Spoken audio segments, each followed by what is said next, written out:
Hey everyone, and welcome. Ever thought about how we name things? Well, today we're going to be detectives, linguistic detectives. We're going to see how just the simple act of naming an animal can show us a completely different way of seeing the world. It's all hidden in plain sight. So let's get started. So, here's the central question for our little investigation. What can a simple list of 50, just 50, animal names really tell us about two totally different cultures? You might think, well, a list is just a list, right? But oh, you're gonna see.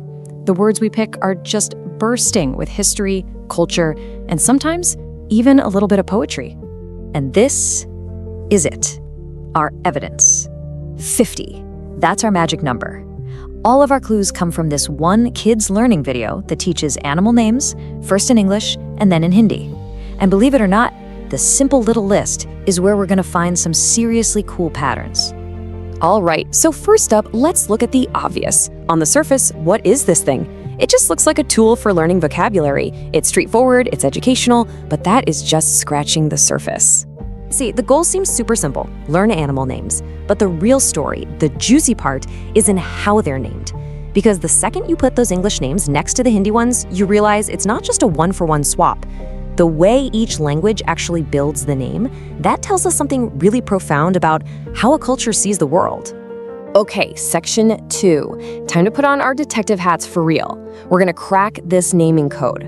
We'll start breaking down the names, sorting them into different piles, and this is where the big patterns are gonna start to pop out. And our first clue is a pretty easy one to spot. We're calling them direct loan words. And they're exactly what they sound like. These are words that Hindi just borrowed straight from English and made their own. It's our most obvious starting point. So take a look at these. Zebra, penguin, panda, koala. See a pattern? What do they all have in common? Well, none of them are from India, right? So it just makes sense that the language wouldn't reinvent the wheel. You just borrow the existing English name. It's just efficient. Okay, but here's where things get really interesting. Our next category isn't about borrowing a label at all. It's about creating a name from scratch based on what the animal is or what it does. These are the descriptive names. And this comparison just lays it all out so perfectly. On the one hand, you've got penguin. It's a direct loan word, just a label you have to memorize.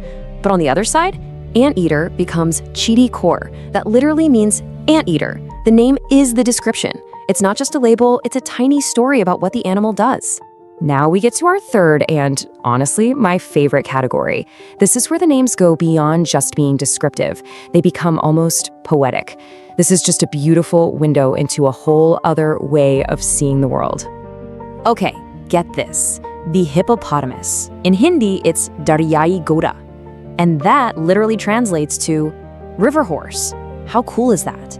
Instead of this complicated Greek word we use, you get this beautiful, simple image, a horse that lives in the river. It's perfect! Or how about the gorilla? The Hindi name is Van Manush. If you break it down, Van means forest, and Manush means man. So, man of the forest. The name isn't just about where it lives, it's about seeing its human-like qualities. There's a real sense of connection in that name, you know? Now this one is just fantastic. In English, we call it a sea lion. In Hindi, the name is Samudri Sher.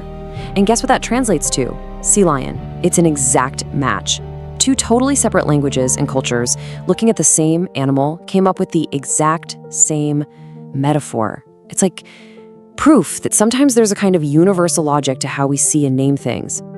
So let's pull the lens back for a second. What does this all tell us? What's the bigger picture here? Well, these naming patterns are way more than just trivia. They're windows into how we think. So here's the big takeaway. Language doesn't just give us labels, the naming patterns reveal a whole worldview. One approach might be about using established, borrowed words. The other is more about creating a little story right inside the name itself. And neither way is better or worse, of course. They just show a different way of relating to the world. And it's kind of funny because the original video itself actually uses the super simple, universal way of learning. You see the animal, you hear the English name, you hear the Hindi name, you hear the animal's sound. That simple 4-step loop, that's how our brains work. That's how we learn that a word, whether it's a simple label or a little story, connects to a thing. And that's really what it all boils down to, isn't it? What our whole detective story has uncovered. A name isn't just a label. It's a tiny story, every single time. Whether it's the story of a forest man or a river horse, these words are like little time capsules of observation and imagination. So I'll just leave you with this final thought. If a name can be a story, what stories are hiding in the words that you use every single day? It's something to think about. Thanks so much for joining me.